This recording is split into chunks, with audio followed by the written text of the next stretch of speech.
penyakit merasa, yang mana jika ini kita biarkan, ini akan menyebabkan pertengkaran ataupun menyebabkan mental block atau bahkan menyebabkan kerugian kedua belah pihak.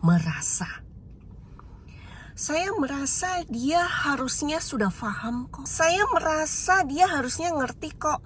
Kan dia orang berpendidikan. Saya merasa dia harusnya ngerti walaupun saya nggak jelasin. Karena dia kan memang seorang leader. Saya merasa dia harusnya ngerti, harusnya tahu. Karena itu adalah job desk-nya. Seperti itu teman-teman. Sekali kita miskomunikasi karena merasa.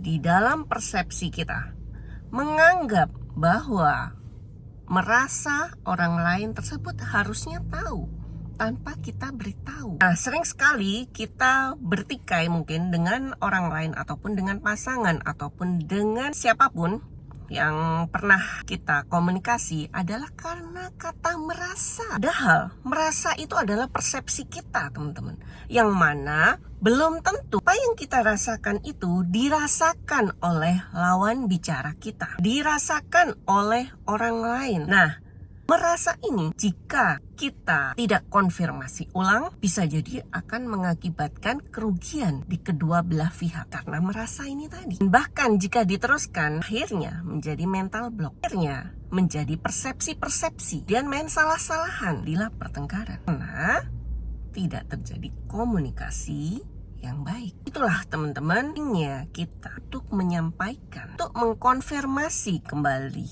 yang kita pikirkan adanya bahwa dia seperti yang kita rasakan. Jadi hati-hati teman-teman, wah, merasa tersebut tuh sangat berbahaya. Contoh, saya pernah waktu itu punya anak buah, saya minta dia untuk mengerjakan ada tugas yang mana harus input di Excel. Ternyata jadi Excelnya itu ada di MS Team gitu ya teman-teman. Jadi bukan Excel biasa. Nah ternyata jadi dia ini nggak ngerjain lah ceritanya. Dan ternyata jadi saya merasa, kembali lagi saya merasa dia harusnya bisa dong. Dia sudah berapa tahun pengalaman sebagai seorang sales. Namun dia tidak berkomunikasi juga kepada saya. Saya merasa dia harusnya bisa gitu ya.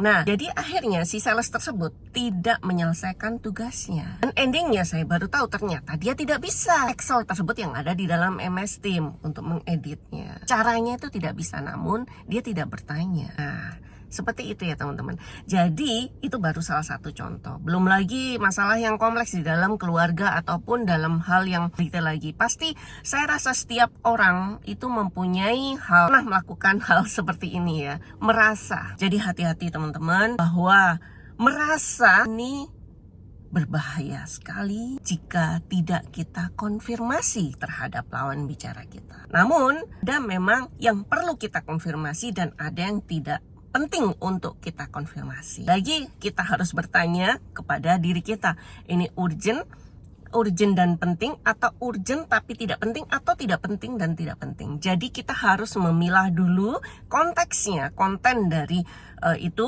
merasa tadi itu merasa apa. Nah barulah kita melakukan actionnya untuk mengkonfirmasi daripada terjadi kerugian di kedua belah pihak ya, sehingga akhirnya bertikai atau kerugian dalam hal yang lain ya. Nah, saya sendiri sudah berkali-kali sering mendapatkan pelajaran yang seperti ini, dan saya harap teman-teman be aware dengan kalimat jika muncul di dalam pikiran saya merasa.